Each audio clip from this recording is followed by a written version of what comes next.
এক যুবক তারা মায়ের সাথে বেয়াদবি করেছে, বাবার সাথে বেয়াদবি করার কারণে দুনিয়ার মধ্যে শাস্তি ভোগ করেছি। প্রিয় ভাইয়েরা আমার, করাচির হযরত হাকিম আখতার সাহেব রহমতুল্লাহ আলাইহি উনার কিতাবের মধ্যে একটা ঘটনা লিখেছেন। তিনি বলেন, আমি একদিন করাচির কেন্দ্রীয় মসজিদের মধ্যে নামাজ পড়ে বসে আছি। এমনিতে আমি তাকায়া দেখি একটা যুবক নামাজ পড়ার জন্য মসজিদের ভিতরে ঢুকছে। দুই কাজ সুন্দর করে নামাজের মধ্যে দাঁড়ায়া গেছি। এত সুন্দর করে কিয়াম করেছে, এত সুন্দর করে রুকু করেছে, এত সুন্দর করে সেজদা করেছে, তার নামাজ দেখে আমার কলিজা ঠান্ডা হয়ে গেছে। কিন্তু আমি তাকায়া দেখি যুবকের একটা হাত কাপড় দিয়া পেঁচায়া রাখছি। আল্লাহর ওলি বলেন, যুবক রে, হে যুবক, তোমার হাতের মধ্যে কিভাবে পছন্দ ধরেছে, কিসের জন্য পছন্দ ধরেছে আমি জানতে চাই। যুবক বলে, ওগো আল্লাহর ওলি, লম্বা ইতিহাস, লম্বা ইতিহাস। আমি আমার মায়ের একমাত্র সন্তান। আমার মা কষ্ট করে লালন পালন করে আমাকে বড় করেছেন। আমার মা আমাকে বড় করার পরে, আমার মা আমাকে বড় করার পরে আমাকে একটা বিবাহ করাইছেন। বিবাহে করার পরে আমার সুন্দরী বিবির দিকে তাকাইয়া, সুন্দরী বিবির কথা শুনে আমি আমার মাকে কষ্ট দিয়েছি, আমি আমার মাকে নির্যাতন করেছি, আমি আমার মায়ের গায়ের মধ্যে আঘাত করেছি, আমি আমার মাকে বকাঝকা করেছি। এমন সময় আমার মা আল্লাহর দরবারে বদ্ধ করেছিলেন, আল্লাহ, যেই সন্তানকে লালন পালন করতে যাইয়া আমি মা জীবন যৌবন সব শেষ করেছি, আল্লাহ, ওই সন্তান আজকে আমার নির্যাতন করেছে, ওই সন্তান আজকে আমার কষ্ট দিয়েছে। ওগো আল্লাহ, যেই সন্তানকে আমি চুমাইতে চুমাইতে, হাতে পায়ে চুমু দিতে দিতে বড় করেছি, আদর যত্ন করে বড় করেছি, আজকে ওই সন্তান আমার সাথে বেয়াদবি করলো, আমাকে আঘাত করলো, আমারে কষ্ট দিল। আল্লাহ, যেই হাত দিয়ে আমারে আঘাত করেছে, আল্লাহ আপনি তার ওই হাতটা পচায়া দিও। ও মুসলমান, যুবক বলে, ওগো আল্লাহর বলি, আমার আম্মা জান 2 নম্বরে আরেকটা দোয়া করছেন। সেই দোয়াটা হলো, আল্লাহ, ও যেন আমার জানাজার নামাজে শরীক না হতে পারে। প্রিয় ভাইয়েরা আমার, যুবক বলে, ওগো আল্লাহর ওলি, কিছুদিন পরে আমার মায়ের মৃত্যু হয়ে যায়। আমি অফিসের ভিতরে, আমি অফিসের মধ্যে শহরে, আমার কাছে সংবাদ গিয়েছে আমার মা দুনিয়া থেকে বিদায় হয়ে গেছেন। মায়ের জানাজার মধ্যে শরীক হওয়ার জন্যে আমি বাড়ির দিকে রওনা হয়েছি। বাড়িতে আমি রওনা হয়েছি, কিন্তু আমি বাড়িতে পৌঁছতে পারি নাই। রাস্তার মধ্যে সমস্যা দেখা দিয়েছে, রাস্তার মধ্যে গাড়ির সমস্যা, আমি আসতে পারি নাই। আমার আত্মীয় স্বজনেরা অপেক্ষা করতে করতে, আমার আত্মীয় স্বজনেরা অপেক্ষা করতে করতে, গ্রামের মানুষেরা অপেক্ষা করতে করতে আমাকে ছাড়াই আমার মাকে দাফন করে ফেলেছি। প্রিয় ভাইয়েরা আমার, মুসলমান যুবক বলে, বাড়িতে যাওয়ার পরে আমি ঘোরাঘুরি করে কান্দি। আমার আত্মীয় স্বজন দেখে দেখে বলে, বাবারে, তোর জন্য অপেক্ষা করেছি। অপেক্ষা করতে করতে অনেক সময় চলে গেছি, আরে কেউ সহ্য করে না, বরদাস্ত করে না রে বাবা। এই জন্য শেষ পর্যন্ত আমরা দাফন করে ফেলেছি। কান্দিস না রে বাবা, কান্দিস না, তোর মায়ের জন্য দোয়া কর। মুসলমান যুবক বলে, ও গো আল্লাহর ওয়ালি, কিছুদিন পরে আমার এই হাতের মধ্যে একটা গুটা হয়েছে, একটা ফুরা হয়েছে। এই ফুরা থেকে আমার হাতের মধ্যে পচন ধরেছে। আমি ভারত পাকিস্তানের এমন কোনো ডাক্তার নাই যেই ডাক্তার আমার দেখানো হয় নাই। কোনো ডাক্তার আমার হাত ভালো করতে পারে না, কেউ আমার হাত ভালো করতে পারে না। ওয়াইস করুনি বলে, মা না, আমি আপনাকে ফেলে রেখে যাব না। মাগো, আমি আপনার খেদমতেই নিয়োজিত থাকব। প্রিয় ভাইয়েরা আমার, মুসলমানেরা, এক পর্যায়ে মা আল্লাহর দরবারে দোয়া করেছেন, আল্লাহ আমার ওয়াইস কুরুনি আমার খেদমত করে আমার কলিজাকে ঠান্ডা করে দিছে। আল্লাহ ওয়াইস কুরুনি সেবা করে আমার যত্ন করে আমার কলিজা শীতল করে দিছে। আল্লাহর দরবারে ওয়াইস কুরুনির আম্মা জান দুইটা হাত বাড়াইয়া ওয়াইস কুরুনির জন্য দোয়া করেছে। মহান আল্লাহ ওয়াইস কুরুনিকে যুগ শ্রেষ্ঠ ওলি বানায়া দিছেন। মহান আল্লাহ ওয়াইস কুরুনিকে মুস্তাজাবুদ দাওয়া বানায়া দিছে। প্রিয় ভাইয়েরা আমার, আল্লাহর নবী বিশ্ব নবী রাহমাতুল লিল আলামিন ইন্তেকালের সময় অসুস্থ হয়ে গেছেন। আল্লাহর নবী বুঝতে পেরেছেন হয়তো আমি আর বেশি দিন বাঁচব না, আমি দুনিয়া থেকে বিদায় হয়ে যাব। এমত অবস্থায় আল্লাহর নবী হযরত উমর ফারুক রাদিয়াল্লাহু আনহুকে ডেকেছেন, উমর রে, হে উমর এদিকে আসো। হযরত আলীকে ডেকেছেন, হে আলী এদিকে আসো, আমার একজন পাগল আছে, ইয়ামনের করুণ এলাকায় থাকে। হে উমর, আমার ওই পাগলকে আমার এই জুব্বাটা হাদিয়া দিলাম। হে উমর, হে আলী, আমার ইন্তেকালের পরে আমার এই জুব্বাটা আমার এই পাগল ওয়াইস কুরুনিকে হাদিয়া দিয়ে আসবা। আমার ইন্তেকালের পরে ওয়াইস কুরুনির খুঁজে তোমরা বের হয়ে যাবা। প্রিয় ভাইয়েরা আমার, আল্লাহর নবী বলছেন ওয়াইস কুরুনি আমাকে দেখে নাই, আমিও ওয়াইস কুরুনিকে দেখে নাই, না দেখে ও ওয়াইস কুরুনি আমার জন্য পাগল। মুসলমানেরা, আল্লাহর নবী বিশ্ব নবী বলছেন আমার ইন্তেকালের পরে তোমরা যাবা ওয়াইস কুরুনিকে বের করবা। মুসলমান, আল্লাহর নবী হযরত উমরের কাছে ওয়াইস কুরুনির বিবরণ দিতেছেন, বর্ণনা দিতেছেন। হে উমর, ওয়াইস কুরুনির চুল হবে এমন, ওয়াইস কুরুনির চেহারা হবে এমন, ওয়াইস কুরুনির হাত হবে এমন, ওয়াইস কুরুনির শরীরটা হবে এমন।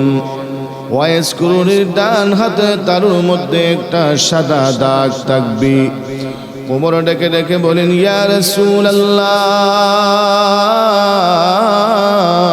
ইয়া হাবিবাল্লাহ, ওগো আল্লাহর নবী,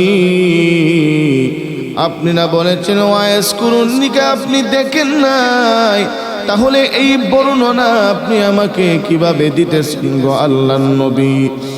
এমত অবস্থায় আল্লাহর নবী বলেছেন, উমর, মহান আল্লাহ আমার এই পাগলকে স্বপ্নের মাধ্যমে আমাকে দেখায়া দিছে, স্বপ্নের মাধ্যমে আমাকে দেখায়া দিছে। ও মুসলমানেরা, নবী কত পাগল যে নবী তার পাগলকে স্বপ্নের মাধ্যমে দেখে। মুসলমান, কেউ কেউ আছে আবার স্বপ্নের মাধ্যমে নবীকে দেখে, নবীকে দেখে। প্রিয় ভাইয়েরা আমার, মুসলমান, নবীকে যদি কোনো ব্যক্তি স্বপ্নের মাধ্যমে দেখে, স্বপ্নে যুগে যদি কোনো উম্মত আল্লাহর নবীকে দেখতে পায়, তার জন্য জাহান্নামের আগুন হারাম হয়ে যাবে। ও মুসলমান, তবে আল্লাহর নবীকে স্বপ্নে দেখতে হলে কিছু আমল করা লাগবে। আমল, বুজুর্গানে দ্বীন বলেন এই আমলটা করলে আল্লাহর নবীকে স্বপ্ন দেখা যায়, আল্লাহর নবীকে স্বপ্নে দেখা যায়। আমলটা কি? প্রত্যেক দিন এশার নামাজের পরে ঘুমানোর সময় 100 বার আল্লাহর নবীর উপরে দুরূদ শরীফ পড়া, সাল্লাল্লাহু আলাইহি ওয়াসাল্লাম, সাল্লাল্লাহু আলাইহি ওয়াসাল্লাম, সাল্লাল্লাহু আলাইহি ওয়াসাল্লাম। এই দুরূদটা যদি প্রত্যেক দিন কোনো বান্দা ঘুমানোর সময় 100 বার তেলাওয়াত করে, ওই আল্লাহর গোলামের কপালে মায়ার নবীকে স্বপ্ন দেখার সৌভাগ্য অর্জন হয়ে যাবে। প্রিয় ভাইরা আমার, এই ছোট্ট আমলটা করতে পারবো কি পারবো না? আল্লাহর নবীকে স্বপ্ন দেখতে হলে এই ছোট্ট আমলটা করতে হবে। প্রিয় ভাইরা আমার, আল্লাহর নবী বলছেন, উমর স্বপ্নে আমি দেখেছি আমার পাগল ওয়াইস করুনি এমন, তোমরা যখন করুন এলাকায় যাবা, আমার ওয়াইস করুনিকে তোমরা যখন দেখবা, তার মধ্যে এমন এমন বিবরণ পাবা, এমন এমন তোমরা দেখবা। মুসলমানেরা, আল্লাহর নবীর ইন্তেকালের পরে হযরতে উমর রাদিয়াল্লাহু আনহু, হযরতে আলী রাদিয়াল্লাহু আনহু দুজন ইয়ামনের কুরুন এলাকার দিকে রওনা হয়ে গেছে ওয়াইস কুরুনির খুঁজে। মুসলমান, যেতে যেতে ইয়ামনে ঢুকেছেন, করুন এলাকায় ঢুকেছেন। করুন এলাকায় ঢুকার পরে মানুষদেরকে ডেকে ডেকে বলে, ওয়াইস কুরুনি নামক একটা যুবককে আপনারা চিনেননি? মানুষেরা বলে, না, ওয়াইস নামে কাউকে চিনি না। আরেকটু সামনে যাওয়ার পরে আরেকজন রাকালকে পেয়েছে, ডাক দিয়া বলে, হে রাকাল, আল্লাহর একজন গোলাম, তার নাম হলো ওয়াইস কুরুনি। ওয়াইস কুরুনিকে তোমরা দেখছো নি? কোথায় থাকে? সে কোথায় বসবাস করে তোমরা কি জানো নি? এমনিতেই রাকাল ডেকে ডেকে বলে, হে মুসাফির, জানি না তিনি ওয়াইস কুরুনি কি না জানি না, তবে দেখেছি জঙ্গলার ভিতরে একটা জুফরির মধ্যে মাকে নিয়ে বসবাস করে, মায়ের খেদমত করে, মায়ের সেবা করে। আর মাঝে মধ্যে দেখেছি সেজদায় পড়ে গুনগুন করে কান্দে, মাঝে মধ্যে দেখেছি সেজদায় পড়ে গুনগুন করে কান্দে। ওয়াইস কুরুনি যখন সেজদায় পড়ে গুনগুন করে কান্দে, এমত অবস্থায় আমরা তাকায় দেখছি আমাদের পশু উট ছাগল বেড়াগুলো পর্যন্ত কানা পিনা বন্ধ করে দিয়ে আমাদের ছাগলগুলোও কান্দে, আমাদের উটগুলোও কান্দে, সব ওয়াইস কুরুনির সাথে গুনগুন করে কান্দে। মুসলমান, উমর বলেন, আলী চলো, মনে হয় তিনি হবে ওয়াইস কুরুনি। এমনিতেই দৌড়ে গেছে। মুসলমান, যাইয়া একজন লোককে পাইছে, তিনি হলেন ওয়াইস কুরুনি। প্রিয় ভাইয়েরা আমার, মুসলমান, ওই জুফরির কাছে যাইয়া সালাম দিয়েছে, আসসালামু আলাইকুম ওয়া রাহমাতুল্লাহ, মুসাফা করেছেন, সাক্ষাৎ করেছেন। উনার হাতের দিকে তাকান, উনার চোখের দিকে তাকান, উনার মাথার দিকে তাকান, উনার চেহারার দিকে তাকান। ওমর বলেন, আল্লাহর নবী যেইভাবে বলেছেন ওইভাবে হুবহু মিলে গেছে, ওইভাবে হুবহু মিলিয়া গেছে। প্রিয় ভাইয়ারা আমার, আল্লাহর নবী বিশ্ব নবী রাহমাতুল লিল আলামিনের বর্ণনা অনুযায়ী মিলে গেছে। আল্লাহর নবী বলেছিলেন, ডান হাতের তালুর মধ্যে একটা সাদা দাগ। উমর বলেন, ওগো আল্লাহর ওলি, আপনার ডান হাতটা আমি একটু দেখতে চাই। এমনিতেই তাকায়া দেখেন ডান হাতের তালুর মধ্যে একটা সাদা দাগ দেখা যায়। উমর বলেন, ওগো আল্লাহর ওলি, আপনি কি সে ওয়াইস কুরুনি? বিশ্ব নবী রাহমাতুল লিল আলামিন আমাদের কাছে আপনার জুব্বা হাদিয়া দিয়া মায়ার নবী আপনার কাছে আমাদেরকে বাড়াইছি, আল্লাহর নবী আমাদেরকে আপনার কাছে বাড়াইছি। এমনিতেই ওয়াইজ করুনি ও মুসলমান, বলেন না আমি তো এত বড় কামিল হতে পারি নাই যে বিশ্ব নবী আপনাদেরকে আমার কাছে পাঠাবে। এত বড় কামিল আমি হতে পারি নাই, এত বড় বুজুর্গ আমি হতে পারি নাই। ও মুসলমান, আল্লাহ ওয়ালারা নিজের ওয়ালায়াতকে গোপন রাখে, প্রকাশ করে না। প্রিয় ভাইয়েরা আমার, কিন্তু যারা দুনিয়া বিপিত, দুনিয়া অর্জন করতে চায়, নামের সামনে দেখবেন টাইটেলের অভাব নাই, নিজেকে জাহির করতে চায়, এরা আল্লাহর ওয়ালি না, এরা হলো বন্ড। প্রিয় ভাইয়েরা আমার, ওয়াইজ করুনি বলেন না আমি ওই ওয়াইজ করুনি না যে ওয়াইজ করুনির কাছে বিশ্ব নবী আপনাদেরকে বাড়াইছেন। আমি এত বড় বুজুর্গ হতে পারি নাই। উমর বলেন, ওগো আল্লাহর ওয়ালি, আর আপনি নিজেকে গোপন করবেন না, আপনি সেই ওয়াইজ করুনি বিশ্ব নবী রাহমাতুল লিল আলামিন, আমাদেরকে আপনার কাছে বাড়াইছি। আল্লাহর নবী একটা জুব্বা হাদিয়া আপনার জন্য দিয়েছি। আল্লাহর নবী আর দুনিয়াতে নাই। ও মুসলমান, আল্লাহর নবীর মৃত্যুর সংবাদ শোনার সঙ্গে সঙ্গে ওয়াইজ করুনি চোখের পানি ছেড়ে দিয়া কান্দে, চোখের পানি ছেড়ে দিয়া কান্ধে। প্রিয় ভাইয়েরা আমার, আল্লাহর নবীর হাদিয়া জুব্বাটি ওয়াইজ করুনির হাতে দিয়া উমর বলতেছেন, ওগো আল্লাহর ওয়ালি, বিশ্ব নবী রাহমাতুল লিল আলামিন আমাদেরকে বলে গেছেন আপনি যেন বিশ্ব নবীর উম্মতের জন্য দোয়া করেন। এই কথা বলার সঙ্গে সঙ্গে ওয়াইজ করুনি হাতের মধ্যে জুব্বা নিয়ে জংলার দিকে রওনা হয়ে গেছেন, দৌড়াইতে শুরু করেছেন। জংলার ভিতরে যাইয়া সেজদায় পড়ে গুনগুন করে কান্না শুরু করে দিছি। সেজদায় পড়ে গুনগুন করে কান্দে, সেজদায় পড়ে গুনগুন করে কান্দি। এদিকে হযরতে উমর, হযরতে আলী দাঁড়ায়া রইছে, অপেক্ষা করছে ওয়াইজ করুনি উনাদের কাছে আবার ফিরে আসবেন, কিন্তু আসে না। অনেক দেরি হয়ে গেছে, অনেক লেট হয়ে যাইতেছে। এমনিতেই উমরে ফারুক বলেন, আলী চলো দেখি আল্লাহর ওয়ালি ওয়াইজ করুনি কোথায়। প্রিয় ভাইয়েরা আমার, ওয়াইজ করুনির খুঁজে জঙ্গলার ভিতরে যায় দেখেন ওয়াইজ করুনি সেজদার মধ্যে পড়ে গুনগুন করে কান্দে।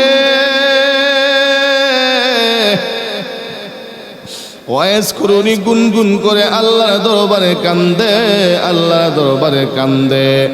প্রিয় ভাইয়েরা আমার, ও মুসলমান, উমর রাদিয়াল্লাহু আনহু ডেকে ডেকে বলেন, হে ওয়াইজ করুনি, ওগো আল্লাহর ওয়ালি, এতক্ষণ যাবৎ আপনার জন্য আমরা অপেক্ষা করছি, আপনি কিসের জন্য আসেন না, কিসের জন্য আসেন না? ওগো আল্লাহর ওয়ালি, আমরা তো আপনার জন্য অপেক্ষা করছি, সেজদা থেকে মাথা উঠান। প্রিয় ভাইয়েরা আমার, এমনিতেই সেজদা থেকে মাথা উঠাইয়া ওয়াইজ করুনি ডেকে ডেকে বলেন, হে আল্লাহর নবীর সাহাবী হযরতে উমর, আমি সেজদায় পড়ে আল্লাহ দরবারে কান্না শুরু করেছিলাম। আল্লাহ, বিশ্ব নবীর সমস্ত উম্মতকে আপনি ক্ষমা করে দাও, ক্ষমা করে দাও। মহান আল্লাহ সর্বপ্রথম 10% উম্মতকে ক্ষমা করেছে। আমি মাথা উঠাই নাই বলেছি, আল্লাহ সবাইকে ক্ষমা করতে হবে। অত বড় মহান আল্লাহ 20%কে ক্ষমা করেছে, এরপর আমি মাথা উঠাই নাই। আল্লাহকে বলেছি, আল্লাহ যতক্ষণ পর্যন্ত বিশ্ব নবীর সমস্ত উম্মতকে আপনি ক্ষমা না করবেন ততক্ষণ পর্যন্ত মাথা উঠাবো না। অত বড় মহান আল্লাহ বিশ্ব নবীর উম্মতের 30% মুসলমানকে ক্ষমা করেছে, মুসলমান, এরপরও আমি মাথা উঠাই নাই, বলেছি আল্লাহ সবাইকে ক্ষমা করতে হবে, সবাইকে ক্ষমা করতে হবে, সবাইকে ক্ষমা না করলে আমি মাথা উঠাবো না। মহান আল্লাহ 40% উম্মতদেরকে ক্ষমা করে দিছি। হে উম্মত, আপনি আমাকে ডাক দেওয়ার সঙ্গে সঙ্গে আল্লাহর সাথে আমার যে একটা সম্পর্ক ছিল, এই সম্পর্কটা ছিন্ন হয়ে গেছে। হে উম্মত, আর কিছুক্ষণ পরে যদি আপনি আগমন করতে, তাহলে আমি বিশ্ব নবীর সমস্ত উম্মতকে আল্লাহর কাছ থেকে ক্ষমা করে নিতাম। উমর, আপনি আমাকে ডাক দেওয়ার কারণে আল্লাহর সাথে যেই সম্পর্ক আমার হয়ে গিয়েছিল, সম্পর্কটা কেটে গেছে।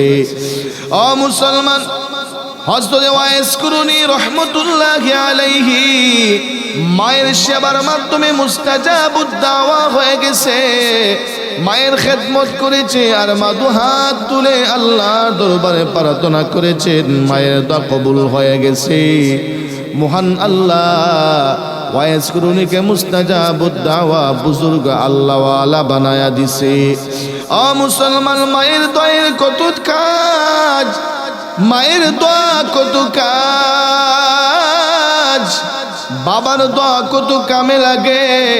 হে যুবক ভাইরা, ভালো করে শুনে যাও রে যুবক, জীবনে যদি সফলতা চাও, জীবনে যদি সুখ শান্তি চাও, জীবনে যদি তুমি উন্নতি চাও, দুনিয়া আখিরাতে কল্যাণ চাও, মা বাবারে কষ্ট দিও না, মা বাবার সেবা করে মা বাবার কাছ থেকে দোয়া নাও।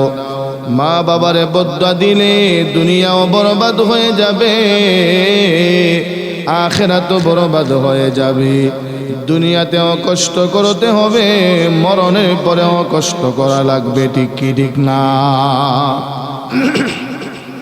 প্রিয় ভাইয়েরা আমার, ও মুসলমান, ইতিহাসের পাতায় স্মরণ করে একটা ঘটনা লিখা আছে।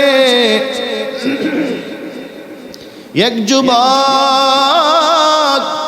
তারা মায়ের সাথে বেয়াদবি করেছে, বাবার সাথে বেয়াদবি করার কারণে দুনিয়ার মধ্যে শাস্তি ভোগ করেছি।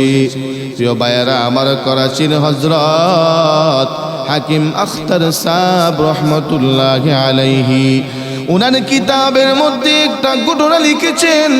তিনি বলেন, আমি একদিন করাচির কেন্দ্রীয় মসজিদের মধ্যে নামাজ পড়ে বসে আছি, এমনিতে আমি তাকায়া দেখি একটা যুবক নামাজ পড়ার জন্য মসজিদের ভিতরে ঢুকছে। দুই গা সুন্দর করে নামাজের মধ্যে দাঁড়ায়া গেছি। এত সুন্দর করে কিয়াম করেছে, এত সুন্দর করে রুকু করেছে, এত সুন্দর করে সেজদা করেছে, তার নামাজ দেখে আমার কলিজা ঠান্ডা হয়ে গেছে। কিন্তু আমি তাকায়া দেখি যুবকের একটা হাত কাপড় দিয়া পেঁচায়া রাখছি। যুবকটা যখন নামাজ শেষ করেছে, আমি যুবকটাকে ডাক দিয়া জিজ্ঞাসা করলাম, হে যুবক, বাবারে, তুমি এত সুন্দর করে নামাজ আদায় করেছো, তোমার নামাজটা আমার বড় ভালো লেগেছে, তোমার নামাজে আমার কলিজা শীতল হয়ে গেছে। ওরে বাবা, তবে আমার কাছে তোমার জন্য একটা প্রশ্ন জেগেছে, তোমার ব্যাপারে আমার কাছে একটা প্রশ্ন জেগেছে। বলে, সেই প্রশ্নটা কি? ও মুসলমান, প্রশ্নটা হচ্ছে তুমি নামাজ পড়েছো ঠিক, কিন্তু তোমার একটা হাত তুমি কাপড় দিয়ে পেঁচায় রাখছো, কারণটা কি? কিসের জন্য তুমি তোমার হাতটা কাপড় দিয়ে পেঁচায় রাখছো, আমি জানতে চাই। যুবক ডেকে ডেকে বলে, ওগো আল্লাহর ওলি,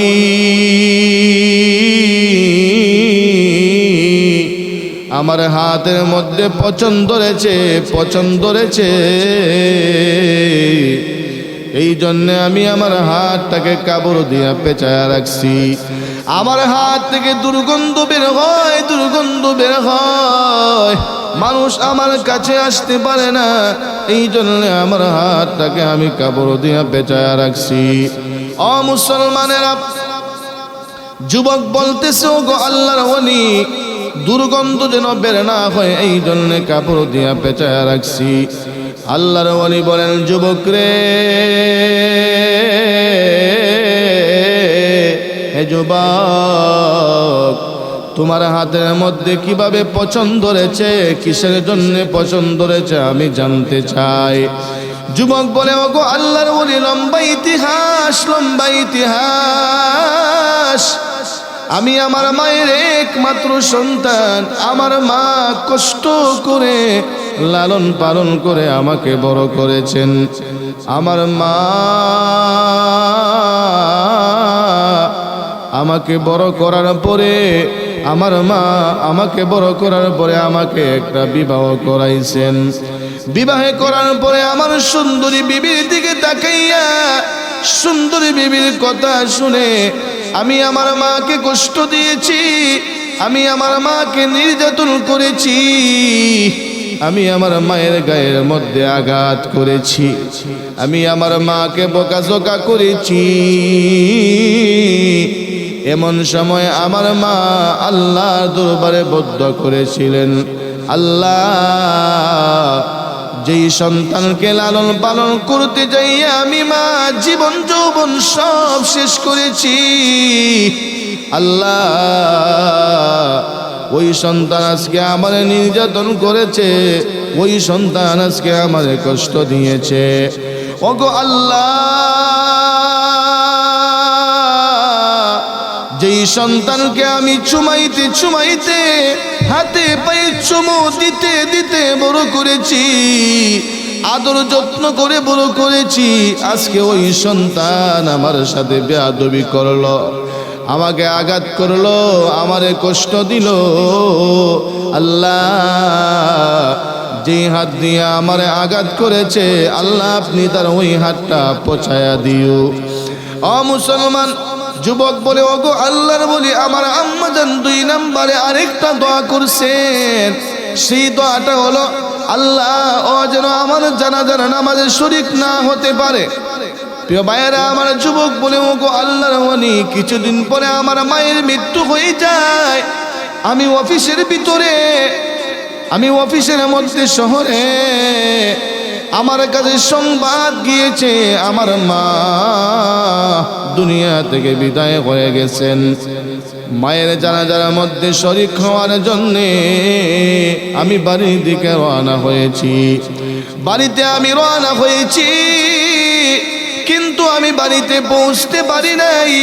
রাস্তার মধ্যে সমস্যা দেখা দিয়েছে, রাস্তার মধ্যে গাড়ির সমস্যা, আমি আসতে পারি নাই। আমার আত্মীয় স্বজনেরা অপেক্ষা করতে করতে, আমার আত্মীয় স্বজনেরা অপেক্ষা করতে করতে, গ্রামের মানুষেরা অপেক্ষা করতে করতে আমাকে ছাড়াই আমার মাকে দাফন করে ফেলেছি। প্রিয় ভাইয়েরা আমার, মুসলমান যুবক বলে বাড়িতে যাওয়ার পরে আমি ঘোরাঘুরি করে কান্দি। আমার আত্মীয় স্বজন ডেকে ডেকে বলে, বাবারে, তোর জন্য অপেক্ষা করেছি।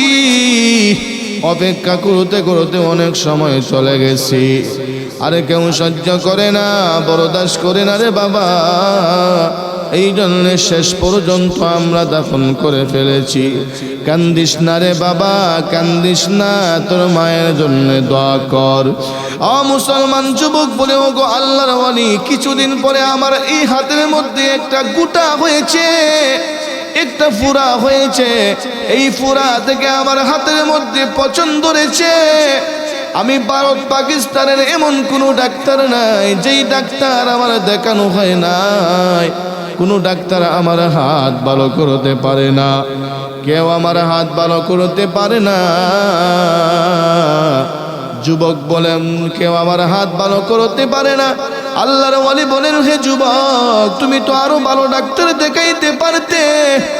বলে, ওগো আল্লাহর ওলি, এমন কোনো ডাক্তার নাই যে দেখানো হয় নাই, কেউ আমার হাত ভালো করতে পারে না। শেষ পর্যন্ত আমার হাত কেটে ফেলা হয়েছে, এরপরও আমার হাতটা ভালো হয় না। আমার হাতের মধ্যে দুর্গন্ধ, পচন শুরু হয়ে গেছে। ও মুসলমান যুবক বলে, ও গো আল্লাহর ওলি, ডাক্তারে দেখে কি লাভ হবে? আগুন তো জমিনে লাগে না, আগুন তো আকাশে লাগছে। যেই আগুন আকাশে লাগছে ওই আগুন তো পানি ঢেলেও নিবানো যাবে না। মায়ের সাথে বেয়াদবি করার কারণে আমার মা যে বদদুয়া করেছেন, এই বদদুয়া লেগে গেছে। ওগো আল্লাহর ওলি, আমার মতো অপরাধী, আমার মতো জালেম আকাশের নিচে জমিনের উপরে আর কেউ নাই। ওগো আল্লাহর ওলি, যেই বিবির সুন্দরের দিকে তাকাইয়া আসক্ত হইয়া মাকে কষ্ট দিয়েছিলাম, মাকে নির্যাতন করেছিলাম, আমার হাতের মধ্যে পছন্দর পরে আমার ওই সুন্দরী বিবিটাও আমারে ফেলে দিয়া চলিয়া গেছে। ওগো আল্লাহর ওলি, আমার দুনিয়াও বরবাদ, আমার আখিরাতও বরবাদ।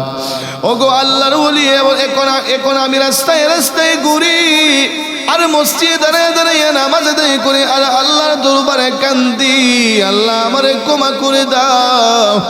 কিন্তু আমি যে অন্যায় করে ফেলেছি, অপরাধ করে ফেলেছি, আমার মা যে দুনিয়াতে না, আমি কার কাছে ক্ষমা চাইব?